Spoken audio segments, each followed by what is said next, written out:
You know, if you have a rescue dog, most likely your dog probably started out at your local animal shelter.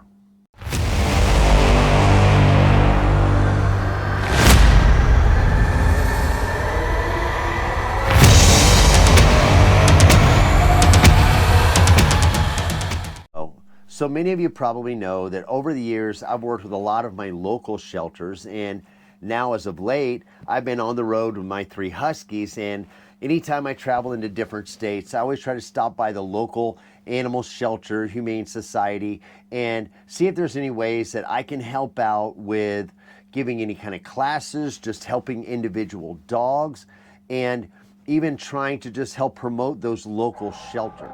But the real heroes, they're not the trainers that might go in and help the shelters. They're not the ones with the TV shows. The real heroes are the people that are in those shelters day in and day out working with these animals. I had the privilege, I was fortunate enough, my local shelter, I've known many of the people there for years and years and years. When I first started my business, I spent a lot of time working with dogs in the shelter. And anytime I have a chance, I try to go back and work with a lot of those dogs and try to help the staff members and anybody that I can, whether it's volunteers or anything like that. Today, I spent some time talking to some of the employees at the shelter, and let me tell you, it's hard to even get a few minutes with them because they're always overwhelmed. Most of the local shelters, especially after the past couple of years, they've been inundated with intakes. They also a lot of times get hit with emergencies, whether it's animal abuse case and they have to confiscate the animals, or a hoarding case. But when all those dogs come in, that just sends these shelters to max capacity, and they always need any help that they can get. How many volunteers on average do you guys have? We have regular volunteers that come in during the week. We probably see 30 or 40 throughout the week, but we have registered well over 500. But everybody just doesn't come all the time, or they come for a couple weeks and they take a little rest and then come again. Over the years, you have in Seminole County worked with thousands and thousands of people that have been volunteering to come help at the shelter. Correct. Because the shelter is a division of, or part of the community, public service that is necessary. Correct. Just like our sanitation department is necessary, just like the police department is necessary, the fire department, and so on. It's a service that you guys provide. And it was something I was talking to Alex about is, the quote unquote, the garbage man, if the trash can's dumped over, they can just say, next. Yep. But you guys don't. You guys can't. Whatever trash is dropped here, whatever trash you guys pick up, I don't mean the animals are trash. They're treasures. Whatever you're given, whether they're sick, you guys have to take care of them. We do. It's not a choice. Rescues, I love rescues, but they get to choose. Right. And then some of the other animal shelter type places that aren't a county or city run, you guys don't get a choice. No, we don't. And I always say we take anything that walks, crawls, flies, swims, and we even take deceased animals because we pick up deceased animals off the road. So we iguanas, take everything. I remember the iguana Slithers, yep. And that's, I think, something I think a lot of people don't understand about the shelter is, I grew up, and we all grew up seeing the cartoons like the dog catcher coming after people. You guys aren't the bad guys. No. You guys are, again, providing a service for the community, no different than, public works that make sure our water runs and the sewers go and all that other stuff. Right. And you guys don't get to say no.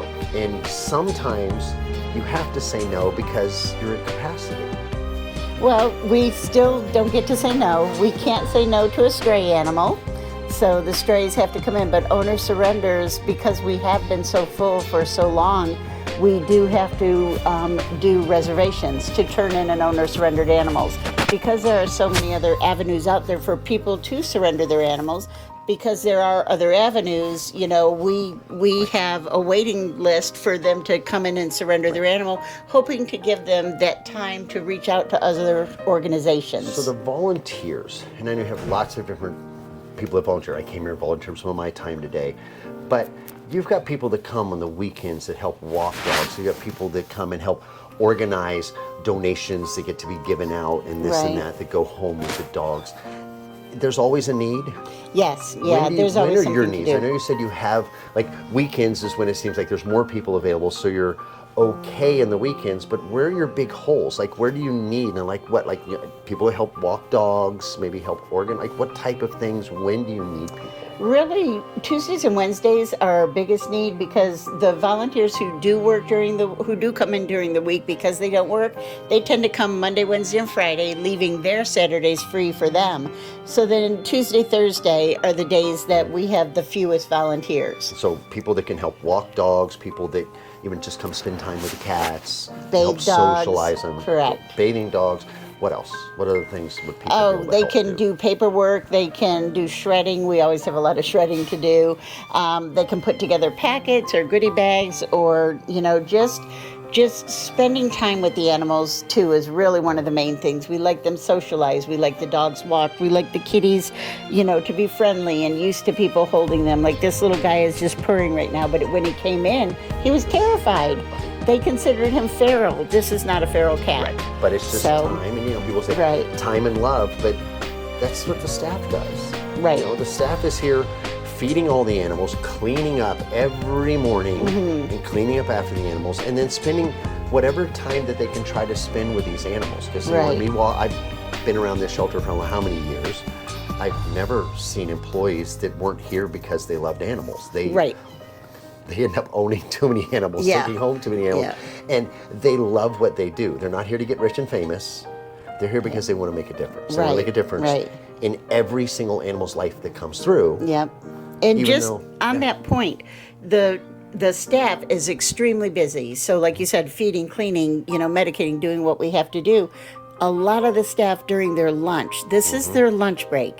We will find them sitting in kennels with the dogs, just sitting there talking to them, socializing with them, just giving them some time where normally they can't spend a half hour or an hour just sitting with the animals. So they will have particular favorites and they'll sit with them. And who's this? This is James. He's a handsome hound mix. How long has he been here? How long have you been working with him? He's been here since September. And I've been trying to work with him since, I would say, six weeks now. So is it part of your job to work with the dogs? No, it wasn't. So you just find time whenever you have time? Yes. When do you have time? I make the time. So you work with him on all your breaks and your lunch break and whenever you can? That's how I spend my lunches. And you haven't already done, so I think you can send the dog around. And how many dogs are at the shelter right now? I would say around 140. Wow. Yeah. And I was told sometimes if you guys get hoarding cases or different things, then there's legal reasons why you are, I don't want to say stuck, but where you have to have the dogs here and it forces your capacities to be really high. So when you say you can't take dogs in, it's not that you guys don't want to help, it's just you don't have the room. And there's only so much room. And then the dogs, they can't even be adopted because there's legal situations sometimes. Yes, so technically they're not ours. Until legal proceedings, but you guys are still responsible to take care of them. Animals. We take any kind of animal and we never say no. That's the reason we are so full. Right. Help have them. How many dogs here? Oh gosh, I think total animals in the shelter right now is about 260. And how many rough staff do you have in the shelter? In the shelter, maybe 20 a day. Okay, so you have roughly 20 staff, 200 plus animals, and on a given day you have an average of 5 or 6 volunteers maybe? Right. And a lot of the staff don't work with the animals in the shelter. So that means there's 75% of those animals, they're being cared for as far as their basic needs, their food, shelter, they're clean, they're cared for.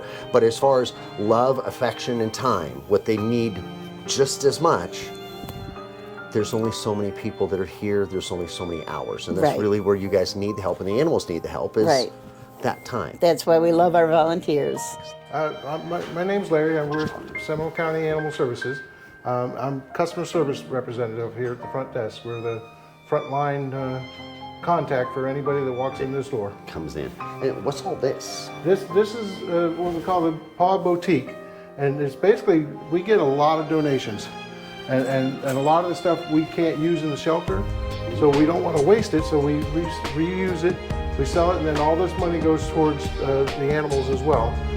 This goes into a fund that goes to our different So this funds. is like items that are donated, whether it's from like different, It could say be, Mass Mercy, but like one of the Correct. big box stores can donate, or people will donate. right, I mean, this is everything from individual donations, people bring in, I don't want to show you the pile, but like that's incoming donations that Right. we'll clean it up and it'll get on sale. The bowls were some cross-docker that couldn't sell them, Right. brought them here. But you've But got the majority of it bowls, is leashes, collars, harnesses, doggy clothes. beds, crate, we got clothes galore. So, and pricing, I'm assuming, is Oh, it's, wow. it's, So it's all really it's not to make profit, it's to get it out of here. right. To just Right, to keep it because you moving. guys need donations, but it's just sometimes you'll get too much of one thing, or some things Right. you may not need, but obviously you don't want it to go to waste. Correct, and that's So the then whole it's a thing way is, people is come not in- letting any of this stuff go to waste because it has a value to someone. So if somebody just gets a dog or gets a cat or whatever, has a dog and a cat, it wouldn't hurt for this to be a stop on the way if to they one like, of the I mean, 'cause stores. we got a variety of different things. So, as you can see, there's a lot of dogs in here. All these dogs, it's not that there's something wrong with any of them. You know, a lot of the dogs that you'll see in a lot of different places, rescues, different humane societies that are up for adoption, they started here. You know, my dog Ollie, she came from this exact shelter. In fact, she came from the second kennel on the left when you first walk in. Let me tell you who some of the real heroes are.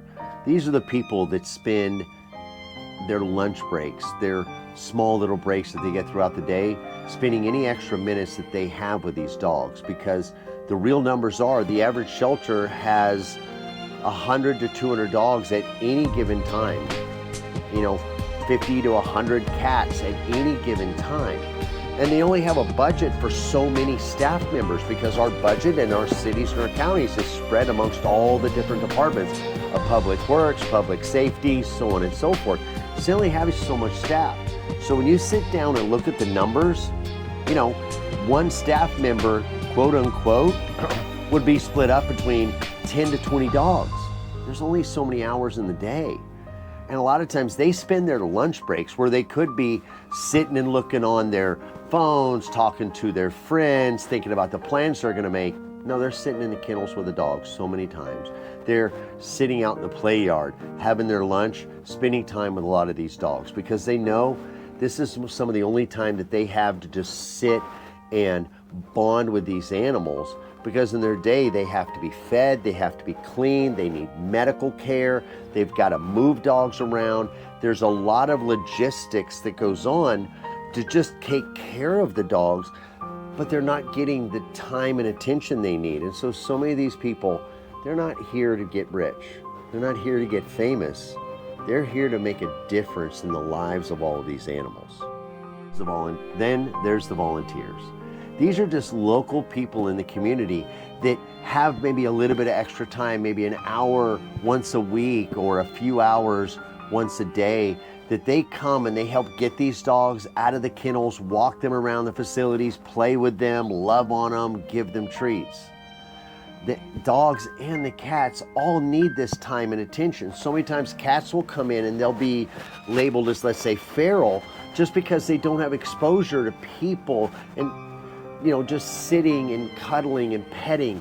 They need that. You know, you could take your lunch break tomorrow and go to your local shelter and just sit and cuddle with some kittens. Wouldn't be so bad, would it? But they're always in need of volunteers. They have hundreds of volunteers in all the different shelters around different communities, and they're the ones that are going and helping as much as they can.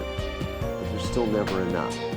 You know, they can always use different donations and things like that. There's a lot of animals to feed and care for, and like I said, so many times they're exceeding their budget.